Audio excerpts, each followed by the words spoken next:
ఏలే సార్, ఇప్పుడు ఈ రోజు నేను ఈ మన ముస్తాబాద్ మండలము తర్వాత తంగలపల్లి మండలము ఈ రెండు మండలాలకి అకాల వర్షాలు వచ్చినట్టే వచ్చింది సార్. మోస్ట్ అన్ఫార్చునేట్ ఏంటంటే ఒక దగ్గర ఏమైందంటే ఒక మన ఆర్టీసీ డిపోలో ఒక చెట్టు ఉండేది. ఇవన్నీ మనం రోడ్ల మీద ఈ చెట్టు పెట్టాం కదా, ఏది గుల్మోహర్ చెట్టు, అది పెద్ద చెట్టు, అది కింద పడి ఆ వైర్ల మీద పడి పోల్ ఇరిగేసరికి పాపం అక్కడ ఒక యాదవ్ కుటుంబం చెందిన వ్యక్తి చనిపోయాడు. Most unfortunate. సరే, అదొక కేసు. తర్వాత కొన్ని దిక్కుల ఈ మన ఎక్కువ ఏళ్ళు కొన్ని డ్యామేజ్ కాలేదు, కానీ సీరియల్ గా మనకు నేచురల్ గా ఎవరీ ఇయర్ మనకు వస్తాయి కదా ఈ వడగండ్ల వానలు, దానివల్ల ఇదే టైంలో వస్తుంది. అదే ఎగ్జాక్ట్లీ. అయితే కలెక్టర్ గారు ఆల్రెడీ ఈ టూ స్టెప్స్ దాన్ని చేస్తున్నారు.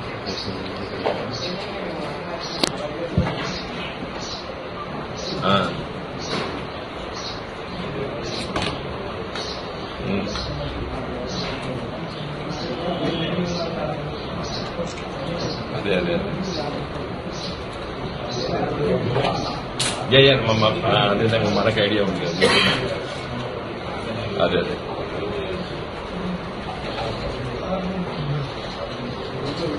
ఓకే.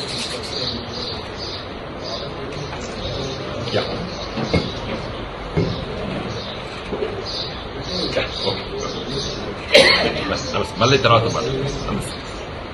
నమస్తే. మళ్ళీ ఆశీర్వాదాలు. అయితే రైతు డీటెయిల్స్ పంపితే నేను ఇమ్మీడియట్ గా కంపెన్సేషన్ చేసేటట్టు అని చెప్పాడు. ఈ వడగండ్ల వాన అనేది అంతా కూడా రిపోర్ట్ తెప్పిస్తున్నా. చేసిన తర్వాత ఒకసారి నేను క్యాబినెట్ దాంట్లో పెట్టి